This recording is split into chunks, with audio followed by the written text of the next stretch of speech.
Hello guys, नमस्ते। स्वागत छ तपाईहरुलाई हाम्रो पेजमा। एनपीएल को तेस्रो संस्करण नजिकै गर्दा सबै टोलीहरूले आफ्नो तयारीलाई तीव्र बनाइरहेका छन्। यसै क्रममा लगातार 2 सिजन फाइनलसम्मको यात्रा तय गरेको सुदूरपश्चिम रोयल्सले पनि आफ्नो मुख्य केही प्लेयरहरूलाई रिटेन गरेको छ, जसमध्ये सुदूरपश्चिम रोयल्सले सिजन 3 को लागि दिपेन्द्र सिंह ऐरीको क्याप्टेन्सीमा 7 प्लेयरलाई रिटेन गरेको छ, जसमा विनोद भण्डारी, विकेट किपर आरिफ शेख, ईशान पाण्डे, त्यसैगरी फास्ट बलरहरूमा अविनाश बोहरा, हेमन्त धामी र हिक्मत महरालाई टिममा समावेश गरेको छ। तर अघिल्लो सिजनसम्म टोलीमा रहेका विदेशी खेलाडीहरू तथा रिटेन्सन लिस्टमा समावेश नभएका अन्य प्लेयरहरू अब अक्सन वा ड्राफ्ट प्रक्रियाबाट अन्य टिममा जान सक्नेछन्। तर यससँगै केही चर्चित प्लेयर भने टिमको रिटेन लिस्टमा अटाएका छैनन्।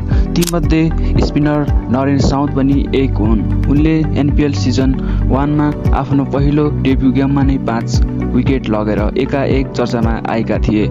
त्यसैगरी सुदूरपश्चिम रोयल्सबाट 2 सिजन खेलिसकेका स्कट कोगलाइन एनपीएल सिजन 1 मा 17 विकेट लिँदै मस्ट विकेट टेकरको लिस्टमा समावेश भएका थिए।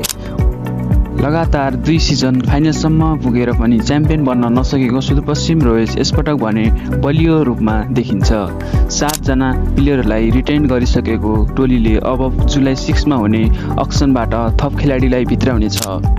अब प्रश्न उठ्छ के यही रिटेन लिस्टको आधार हेर्दा र अक्सनबाट थपिने नयाँ अनुहारको साथ सुदूरपश्चिम रोयल्सले एनपीएल सिजन 3 मा पहिलो पटक ट्रफी उचाल्न सक्ला?